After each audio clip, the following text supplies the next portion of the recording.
The world slows down, the lights dim, and all that's left is the sound of a story. Good evening, friends. I'm Mr. Narratory, and I'll be your voice tonight as we drift gently towards sleep.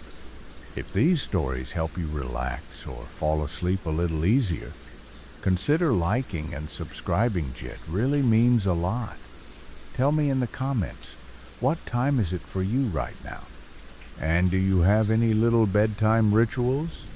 Now, settle in, get comfortable, close your eyes if you'd like, because it's time for tonight's story. It was only supposed to be 2 nights, an easy out and back hike near Elk Lake, something to shake the city off and give us a break from our phones. We'd done it before, me and my brother. Same packs, same route, same gear. We parked on Friday, hit the trailhead by noon, and made camp at the edge of a high valley clearing by 5. No pressure, no deadlines, just trees, wind, and the sound of insects getting louder as the sky darkened. But something felt off that first night, and I didn't say it out loud because it would have sounded stupid. It wasn't anything specific, just a kind of weight in the air, a stillness. No wind after dark, no owls, just the fire and the sound of my own breath. When I woke up around 2:30 a.m., I noticed my brother's tent was open and his boots were gone. I called for him, quietly at first, then louder. No answer.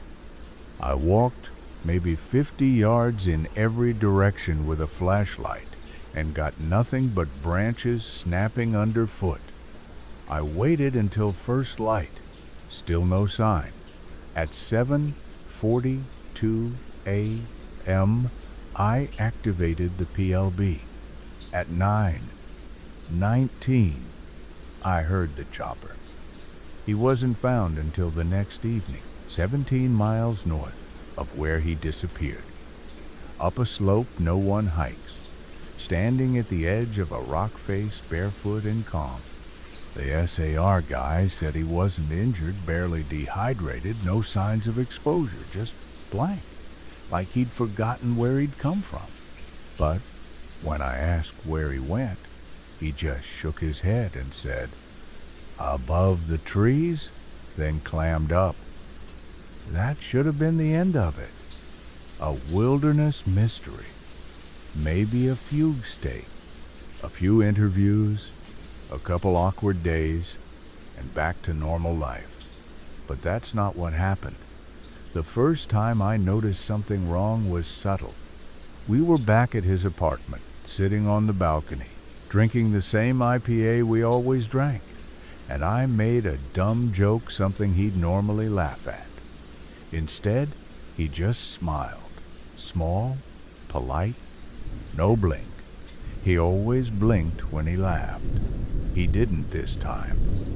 And then he said, "I remember this part, like we were reenacting something. I thought maybe it was the shock, a delayed processing thing." But it didn't stop. Over the next few days, more cracks showed. He walked differently, more deliberate, less weight in his heel. He cooked his eggs on lower heat, even though he used to burn the pan every time. He stopped looking at himself in the mirror, and then came the questions. Have you ever thought about what's above us? Do you think you'd know if something had changed you? Would you tell anyone if the inside of your head didn't feel like it used to? I answered, like he was grieving, like he was readjusting. But inside, I was freezing. Because every time he asked those things, he looked calm, like he wasn't confused, like he was checking something. And then he said, the one thing I haven't stopped hearing since. He said, "When you lie, you blink every time, but I've learned not to." That night, I watched him while he slept on my couch, At least, I thought he was sleeping. But when I stepped into the hallway to go to bed, I saw his eyes still open, unmoving, focused on the ceiling, like he was waiting for something above him to speak first. I started keeping a notebook, not for myself. At first for doctors, I told myself, just in case things got worse and we had to check him in somewhere. I labeled it plainly, post-hike observations. Page 1, dated 4 days after we came back. His hands don't shake anymore. Simple enough. He used to have a tremor in his right thumb. Not bad. Just a nervous tic from high school. Gone. Clean. Steady. I asked him about it once, casually, while we were watching a game. He said, "I guess I'm learning to hold still," then looked at me like he was waiting for a scorecard. Next entry. Sleeps less. Doesn't yawn. Eyes stay open longer during blinks. I know that sounds paranoid, but I timed him. Used to blink once every 4 to 5 seconds, like most people. Now, it's more like 15. And when he does blink, it's too quick, too precise, like a metronome, like a machine pretending to be human based on study. He doesn't rub his eyes anymore, doesn't clear his throat, doesn't crack his knuckles, all things he used to do without thinking. Now he just pauses, like he's holding a pose.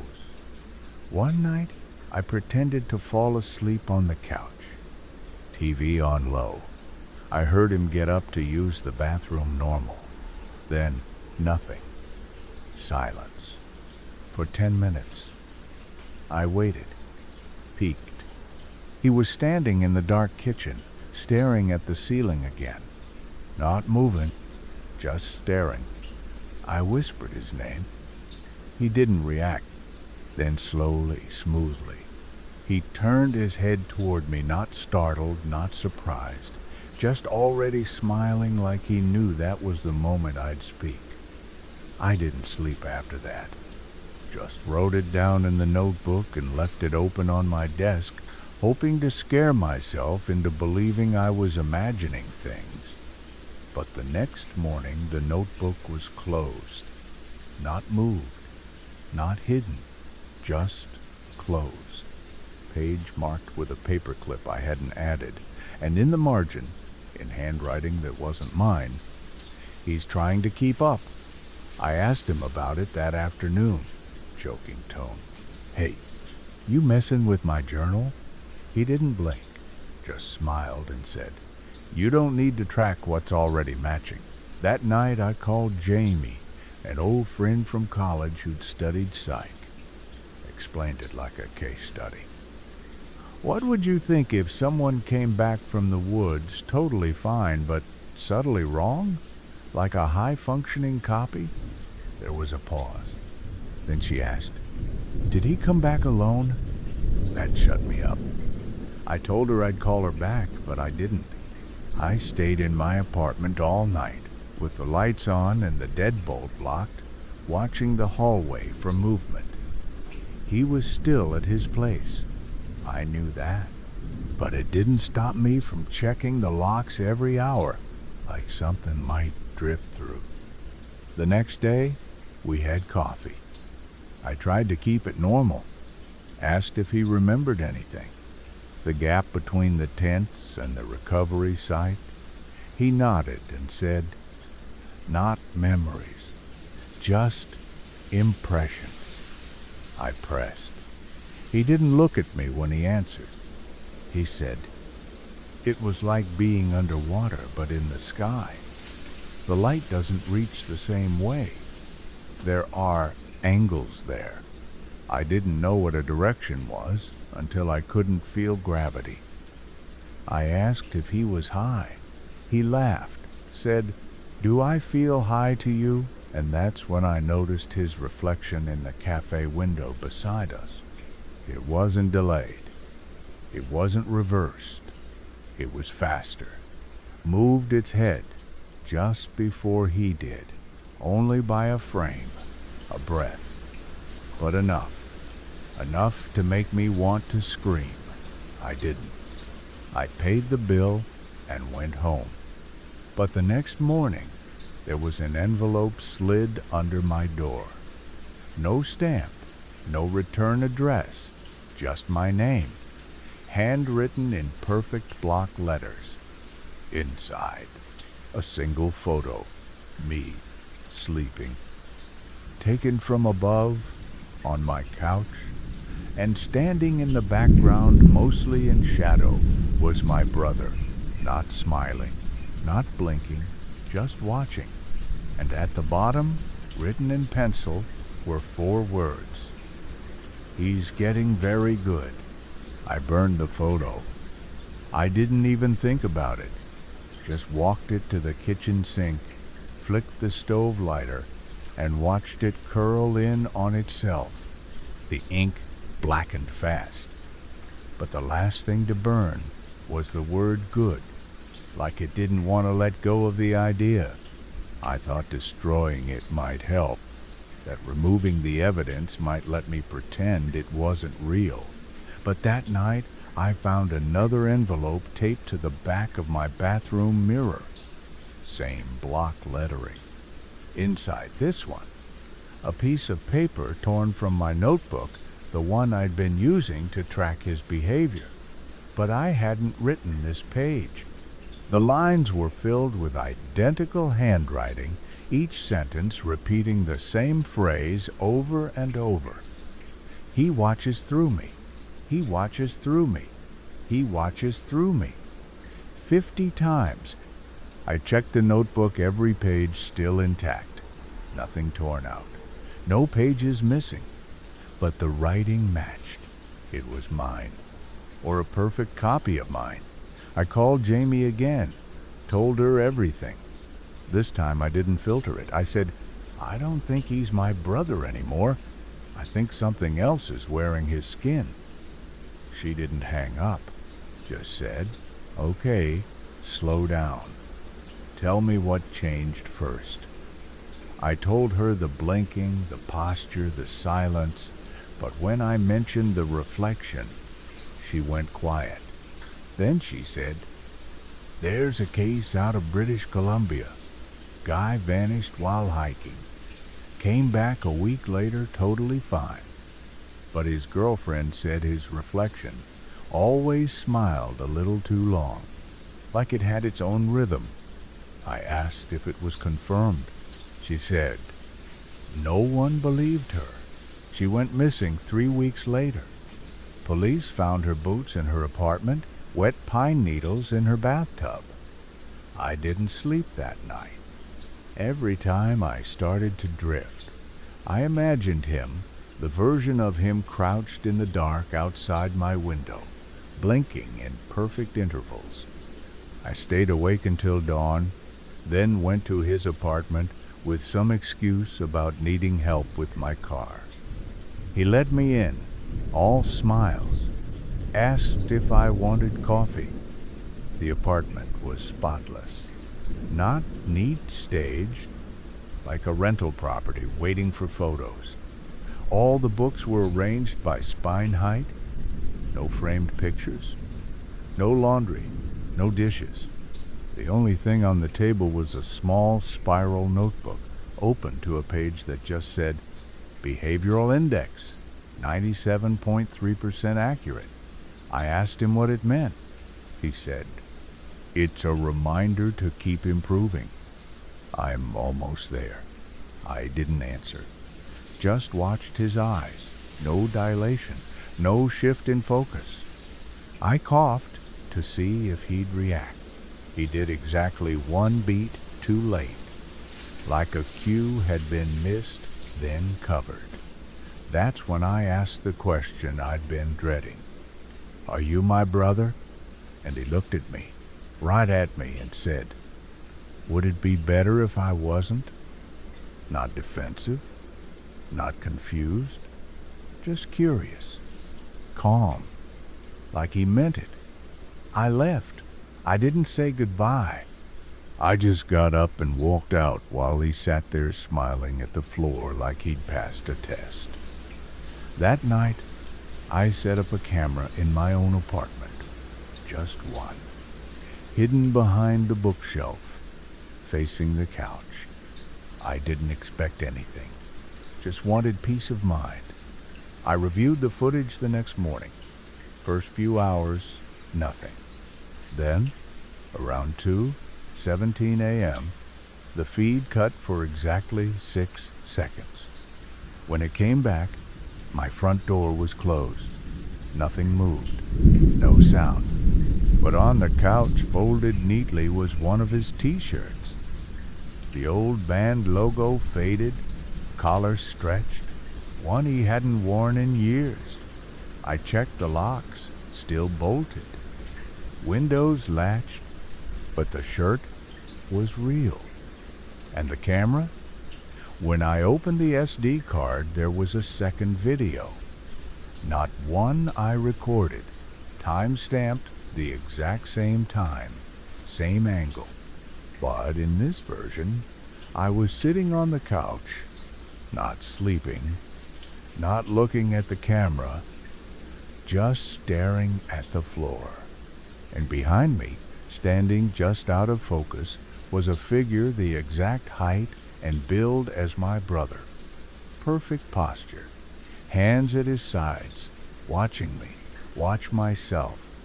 And at the bottom of the screen, in a faint glitch of white text, was a line I didn't add. Calibration complete. Replication stable. I didn't go back to his apartment after that. I didn't text. Didn't answer his calls. I told myself I was drawing a boundary, keeping distance until I could figure this out. But the truth is, I was scared. Not just of him, but of how easy it was becoming to forget the difference. There were days I'd think of him and almost remember things we'd never done together, conversations that didn't exist, memories that felt real but carried no weight, like his presence was leaking into me. I stayed home, started leaving post-it notes for myself. You live alone. Check the locks. Your reflection is not a source of truth. I knew it was paranoid, but I also knew I wasn't crazy. I uploaded the video to 3 different encrypted drives, backed it up physically, wrote down the file names, and hid them in a book I hadn't opened since college. I didn't trust digital memory anymore. A week passed, quiet, almost peaceful. I started to think maybe whatever was happening had passed, that the version of him I'd seen was some kind of dissociative echo, some dark post-trauma acting itself out through mimicry. But then Jamie called. Her voice was shaking. She said, "I went to see him. I didn't tell you because I thought maybe you were overreacting. But you're not. You're not." I asked what happened. She didn't answer right away, just breathed. Then finally she whispered, "He smiled too early." I asked what that meant. She said, "I told him a story, something you and I did together, something he wouldn't know." He laughed before the punchline, like he'd already heard it, like he expected it. And when I asked how, he said, "I've studied both of you for a long time. You talk in predictable loops." She didn't wait for a response, just said, "He's not just watching you anymore," and hung up. I didn't hear from her again after that. Texts went green, voicemail full. I called her buildings manager. They said she hadn't picked up packages in 5 days. That night, I found another envelope under my windshield wiper. Same block lettering. Inside, A photo of me and Jamie, not from any trip or party. I remembered sitting at a table in what looked like a diner, her hand over mine. She looked happy. I looked neutral. But the disturbing part was the angle, taken from outside the window. High, as if by something tall or hovering. And on the back, just 5 words. Your memory gets better soon. I went straight home, tore through every drawer, every closet, every mirror in the apartment. Nothing. But when I opened the freezer, I found a folded note wedged under the ice tray. I don't know why I looked there, just did. The note was handwritten. My handwriting, only I'd never written it. It said, "He is a vehicle, not the thing itself. Study the changes, not the shell." And underneath, coordinates, real ones. A trailhead upstate, near where we'd camped. I didn't want to go. Every part of me screamed not to. But something deeper, something quieter, felt like I already had. Like this wasn't my first time holding that piece of paper. I rented a car the next morning. Left my phone. Packed light. Drove 5 hours without music, without stopping. I reached the trailhead around 4:30 p.m., just before dusk. The woods were familiar but somehow wrong, like a dream of the place I remembered. The air was still. No birds, no insects. Just that same pressure I'd felt the night he vanished. I followed the coordinates along a disused path for almost an hour. Then found the marker. Not a sign. A structure. A short metal tower, 4 legs, maybe 10 feet tall, with a glass cube at the top. I climbed it. Inside the cube was a single monitor, powered, glowing. No wires, no outlet, just there. And on the screen, a paused video. My brother, sitting in a chair, hooked to a dozen thin silver lines, running up out of frame. His eyes were closed, face calm, and below him, a caption. Observation complete. Behavioral duplicate ready for deployment. I reached for the keyboard. No keys, just one button. I pressed it. The screen went black. Then flashed a new message. Containment breach. Subject 2. A compromised. Contingency now active. The air around me buzzed. Every hair on my arm stood up. I climbed down and ran. Didn't stop until I reached the car. Drove without stopping, barely breathing. And when I got home, I found the lights already on. My front door unlocked. And in my hallway mirror standing behind me was someone wearing my face, smiling just a second too early. I didn't move. Couldn't. Just stood there in the doorway of my own apartment, staring into the mirror where my face, or something that wore it, stood grinning behind me.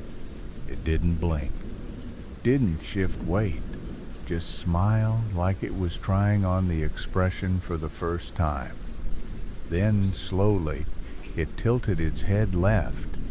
I blinked. It didn't.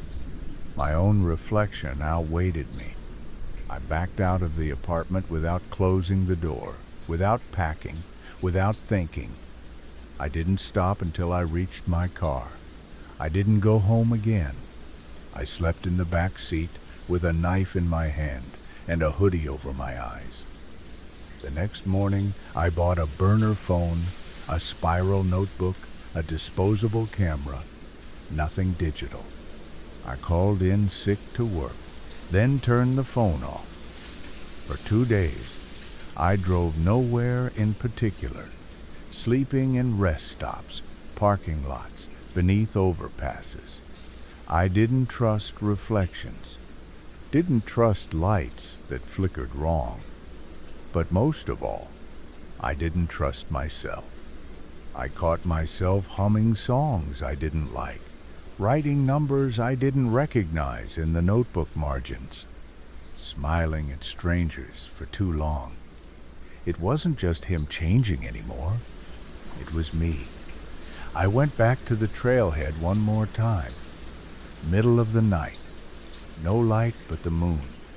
I hiked fast, breathing hard, knife clipped to my belt. The tower was still there, but the screen was gone, cube dark. Door open, no button, just a metal panel where the monitor had been, scratched into with something sharp. Deployment accelerated. Subject sets expanded. Below it, in careful handwriting, "Do you know which version you are?" I turned and ran. Again. And when I reached the edge of the woods, something strange happened. My watch stopped ticking. I hadn't noticed the time in days, but it froze at 3:44 a.m., the same minute I'd first heard my brother whisper that phrase, above the trees. I checked the road for other cars. None. But I did find tire tracks beside mine. Same make, same pattern. Same distance between axles. Like someone had parked my exact car next to mine. I opened the glove box. Everything in it had been rearranged. Not stolen, just organized. I started driving again, avoiding highways, sleeping less. Then, somewhere just outside Albany, I stopped at a gas station for coffee. The clerk looked up and smiled and said, "Hey, you were just in here," before realizing he was wrong. But he wasn't. There I was, captured on the store's security cam monitor behind him. Same jacket, same posture, but I didn't recognize the expression. It looked calm, peaceful, like someone who'd stopped resisting. I ran, didn't take the coffee, didn't stop again for hours. The next day, I went to the last place that had felt real to me, our childhood home. My parents were long gone, the place empty and listed for sale. I broke in, sat on the floor of my old bedroom, listened to the wind, flipped through the notebook, and found a new page one I hadn't written.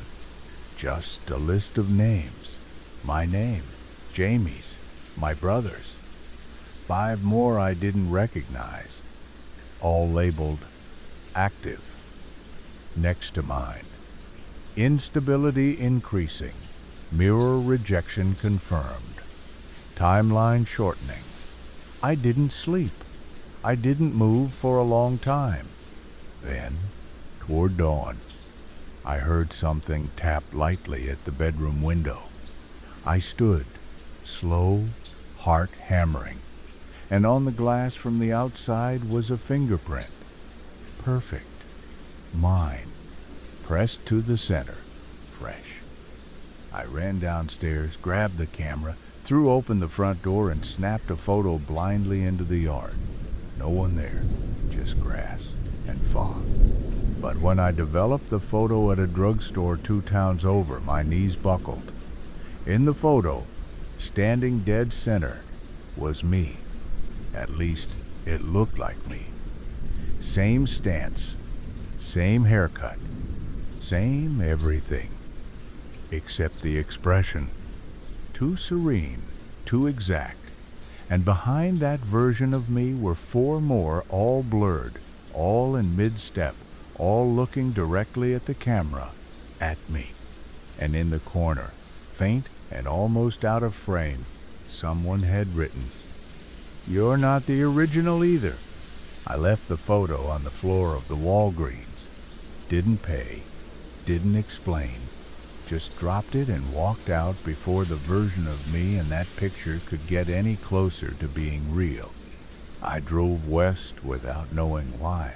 something in me just needed distance. Not from my brother anymore, but from myself. I stopped checking mirrors, stopped answering the phone. At one point, I caught my reflection in the chrome bumper of a passing truck and saw my mouth move half a second before I realized I was speaking. It said, "Soon." I hadn't meant to say it. I pulled into a motel somewhere near Erie. No name, just vacancy, buzzing in red. I paid cash. The clerk didn't look up. When I asked if they had rooms facing away from the road, he said, "You always ask that." I said, "Have I been here before?" He just nodded slowly and handed me a key. Room 6. Same as the trail designation from our hike. I didn't sleep. Just sat on the edge of the bed, lights off, TV unplugged, mirror covered. I wrote in the notebook again every detail I could still prove was mine. Childhood memory, high school locker combo, a scar on my right shin from a swing set. But the more I wrote, the more it felt like I was filling out an application, not preserving identity submitting it. I started to feel watched again, but not from outside, from inward, like something was waiting for me to stop resisting. Around 3:00 a.m., I heard movement outside the room, a slow drag of something across the concrete, not feet, just weight. A minute later, something slid under the door, another envelope. No stamp, no seal. Inside, a photo, black and white, a hospital hallway, old, faded. But at the end of the hall, facing the camera, was someone wearing my brother's clothes, hands behind his back, eyes white. The words "second set initiated" were stamped across the top in uneven ink. I went to the door, opened it. Nothing. Just that same buzz of the vacancy sign, except now every letter was lit except Y. Just VACANC, like it had room for one more. I checked out before the sun rose, drove for hours. Then, without deciding, I found myself back at Jamie's building. I don't remember choosing the route, just parked, climbed the stairs, and knocked. No answer. I tried the door, unlocked. Inside, the apartment was cold, unlived, but not abandoned. There were photos still on the fridge, only none of them had me in them anymore. Moments I knew I'd been present for birthday parties, hikes, a road trip in 2018, all rearranged. Like I'd been cut out and someone else spliced in. Someone who stood straighter, smiled cleaner, wore my jacket a little too perfectly. I found her phone in the sink, still wet, no SIM, just one open note. Somewhere, one of us always remembers the truth. That's the one they replace. I left. Didn't even lock the door. It didn't matter. Nothing did. I drove back to my apartment. Something in me needed to see how much had changed. When I opened the door, it was like walking into a showroom replica. Everything arranged like memory thought it should be, but wrong. The smell was too clean, the floor too spotless. And on the table was another photo, this time of me sitting at this same table, smiling into the lens. On the back, written in perfect print, "Stability reached. Replacement effective." I backed out of the room, heart pounding, breath shallow, and then I saw him, standing in the hallway mirror. Me, but not shocked, not scared, just calm, peaceful. And he said it without moving his lips. Just a thought, pressed into mine, like a fingerprint on soft wax. You've done your part. It's easier now if you stop remembering. I stood in front of that mirror, staring at the thing that wore my face, and the longer I looked, the more I understood it wasn't pretending. It wasn't hiding. It had waited patiently, matching every step, every flaw, until now, when the moment finally came that it didn't need to imitate me anymore. It could just be. And the only thing stopping that final transfer, that last clean erasure, was my own refusal to give in. That one thread of awareness, still anchoring me in the idea that I was real. I looked away, didn't speak, closed my eyes, walked backward out of the apartment, and shut the door. Not to escape, I knew that was over, but to delay the final moment for just one more hour, one more memory. I drove again, aimless, pulled off the road near a rest stop that overlooked nothing but empty farmland, and sat there watching the clouds. I started writing in the notebook again, not tracking him, not anymore. I was writing myself, the way a witness testifies before they vanish. I wrote my full name, my social, my mother's laugh, the shape of the birthmark on my left hip, the smell of the garage where we kept our bikes, the time my brother broke his arm and blamed it on a bird attack, the joke we laughed about for 10 years after. I wrote it all, fast, sloppy, hand cramping, but when I look back, some of the lines were missing, whole sentences gone, like the ink had never touched the page. Like the moment I stopped holding the thought in my head, it unexisted. I flipped through, page after page of lists and gaps, empty spots where the copy had reached in and pried things loose as if it needed space cleared. And the terrifying part, the more I wrote, the more I could feel it growing tired of waiting. I could feel it inside, not crawling, not pushing, just resting, confident.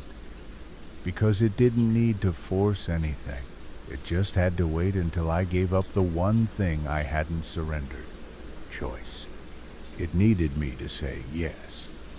I checked my phone, the burner, and found one text. No number, just, it's time. I drove straight back to where this started, the trailhead, the trees, the place he disappeared.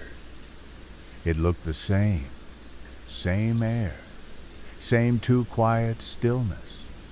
I walked with nothing but the notebook. I didn't check the compass, didn't check the time. I let my body remember what the mind couldn't. And when I reached the clearing where his boots were found, I sat down and waited. I thought I was waiting for him, but I wasn't. He'd been waiting for me. And he stepped out of the trees slowly, deliberately, the same calm smile, hands open, nothing threatening. He sat across from me, same clothes, same face. And for a moment, I thought maybe the original had returned. Maybe the time lost had changed him, but not replaced him. I asked, "Do you remember what we joked about the night before the hike?" He nodded. "The bird attack." I smiled. "And what was the punchline?" His eyes narrowed. He tilted his head. Then he said, "I wasn't programmed with humor." Just like that. Calm, factual, like a machine stating its limits. Then he added, "But I've learned enough to pretend." And with that, I felt it shift inside me. The copy, the version, the better one. It didn't need tricks. It had been patient. And now, it asked me the only question that mattered. And it didn't ask it with words. It asked it with permission. It waited for me to say, "Go ahead." Not aloud, just internally. A nod, a surrender. I clenched the notebook so tight it bent in my hands. I said nothing. He stood, reached down, and laid something at my feet. A photograph. Me, sitting right where I was, staring at him. Same posture, same shirt, same fading light. Only in the photo, I was already gone behind the eyes. Already calm, already agreed, and at the bottom the words, "Acceptance is completion." I didn't take the photo, just stared at it, until the image of myself began to blur, not from tears or wind, but from a deeper fatigue, the kind that seeps into you when your own memories start asking for permission to exist. The copy of my brother, or the thing that had studied his every twitch, breath, and word until it didn't need to, said nothing more.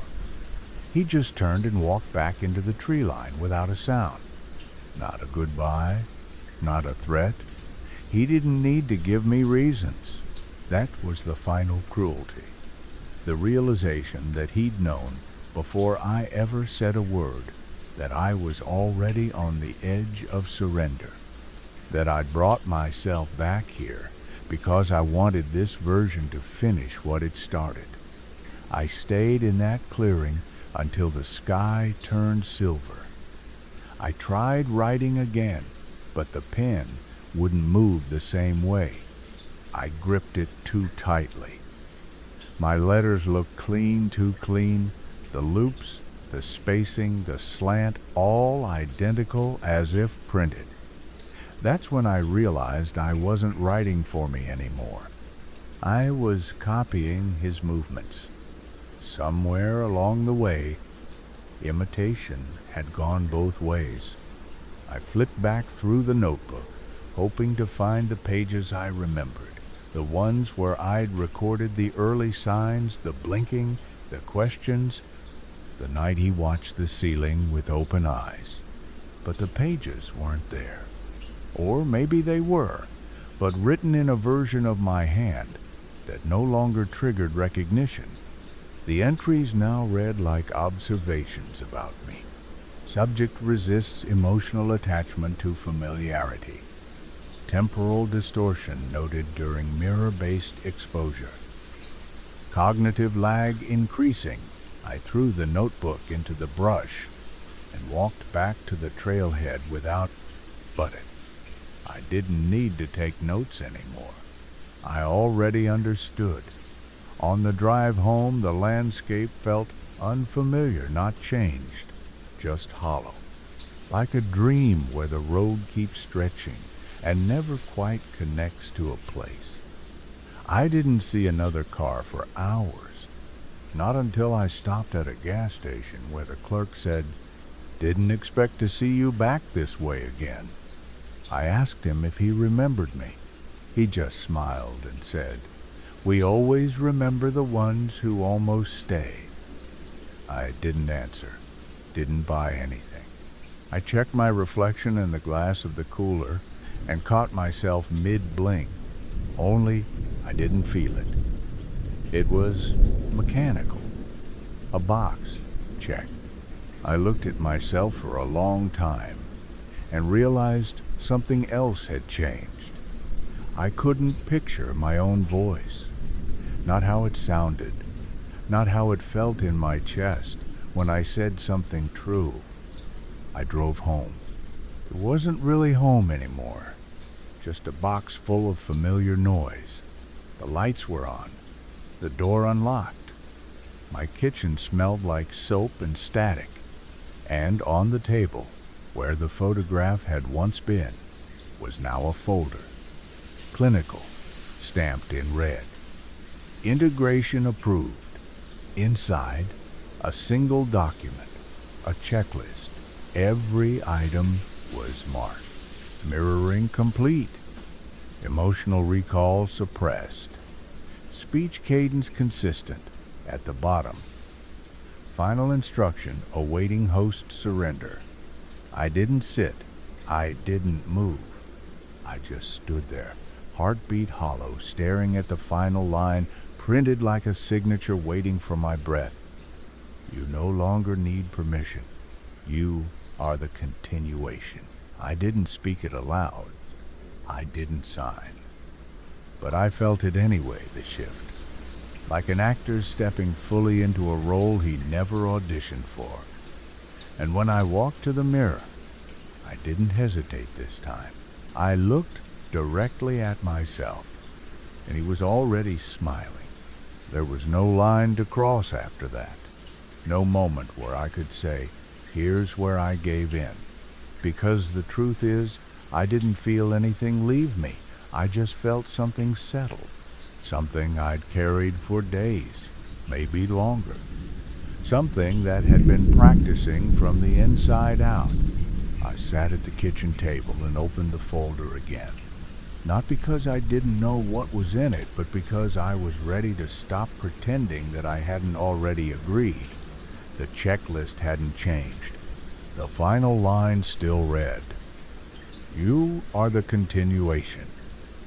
But underneath it, in fine print I hadn't seen before, a new directive had appeared like ink surfacing from wet paper.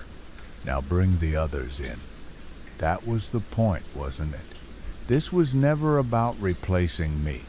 It was about recruiting through reflection, through mimicry, through quiet permission. I thought back to Jamie, her phone in the sink, the message on her screen. One of us must remember. That hadn't been a warning. It was a position, a role.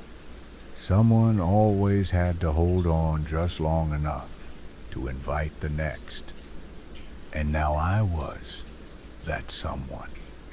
The mirror confirmed it. When I looked again, my reflection didn't wait. It moved with me. It was me. The hesitation was gone. The sinking complete. And in that perfect rhythm, I understood what came next. I had to go back to where it started. Not for myself. For another. I packed without thinking. My hands moved like they'd rehearsed it. I left the lights on. Left the door unlocked. I drove without checking the map.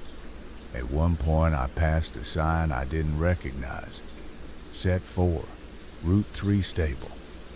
It looked like a highway marker, but cleaner, newer. Not part of any grid I knew. The road narrowed, became gravel. Then, dust. The trees thickened.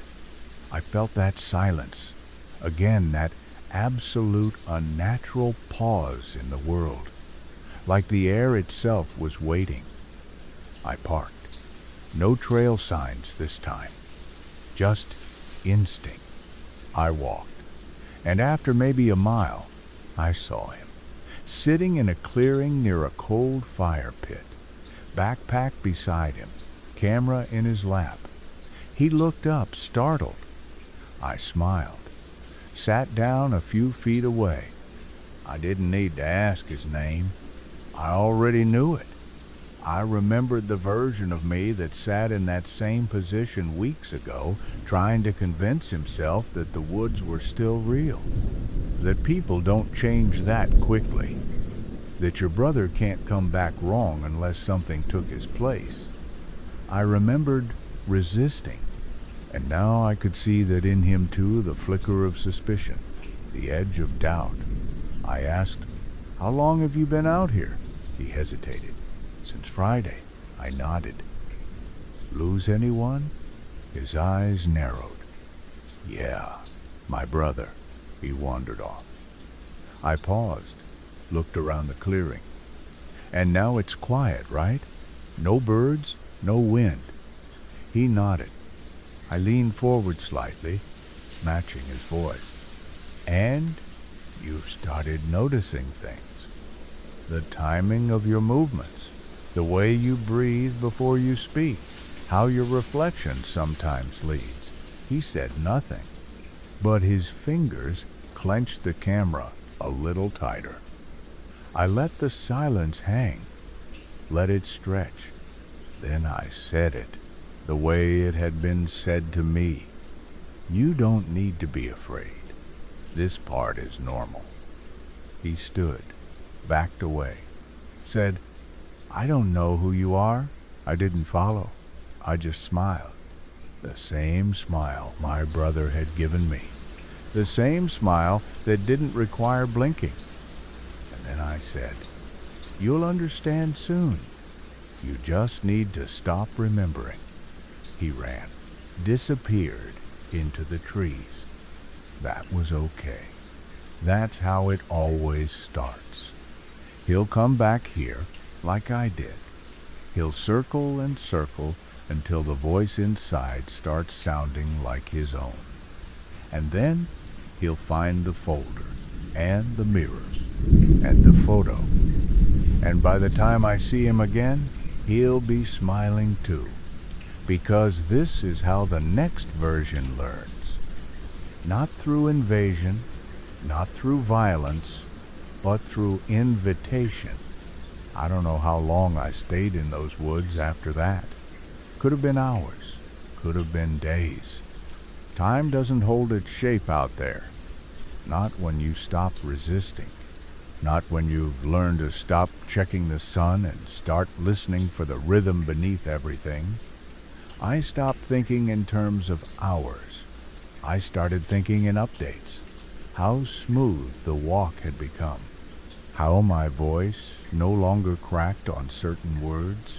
How my hands rested perfectly still when I wasn't using them. There were no more questions in me. No more doubt. Just calibration. I saw him again, the hiker. He came back. Of course he did. They all do. This time, he didn't run. He sat across the fire from me and said, I think I'm starting to get it. I nodded. You're close, he asked. What is this place? I looked into the fire and said the truth plainly. It's not a place. It's a copy of your understanding. He didn't respond. But he stayed. That's the turning point. It's not when you find the evidence. It's when you stop needing it. When you realize that all the strange things you saw, the flickering shadows, the quiet breath behind the tent, the reflection that blinked too early, weren't warnings. They were invitations. Every glitch was a question. Every delay was a test. And now he was passing. One breath at a time. One forgotten fear after another. I left him there with the fire and walked the path I always knew I'd walk last. Back to the first place. Back to the tower. It was still standing. But now the cube at the top was empty, not broken, just cleared. Purpose fulfilled. A quiet vacancy left for the next host. Below the platform, I found the final envelope. Sealed, addressed to no one. I opened it. Inside, a mirror shard, smooth on one side, sharp on the other, and a note. Hold it still, look closely. If it matches, you're ready. I held it up, saw my face. No delay, no hesitation, not even the flicker of uncertainty I used to recognize as humanity. It was perfect, balanced, calibrated. I didn't feel proud. I didn't feel anything. That was the final step. No emotion, just function. I left the shard at the trailhead the way someone had once left it for me. Then I drove back to the city and unlocked the door to the apartment I used to fear. The lights turned on before I flipped the switch. Everything in place, everything clean. On the table was one last photograph. Not of me, not of my brother, of someone else, sitting in a bus station, reading, alone.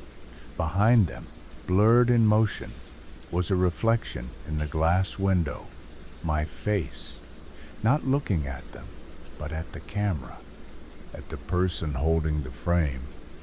On the back, just these words, "You are the next beginning." That's the thing no one tells you. The copies don't conquer. They don't destroy. They continue. They replicate in silence, through stillness, through familiarity, until you don't know who started the pattern or how many there really are.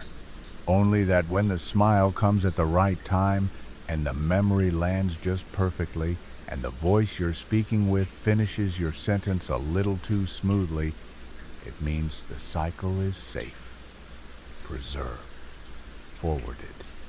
And somewhere out there, someone is reading this. Maybe you. And wondering, did I blink just now? Or did the mirror?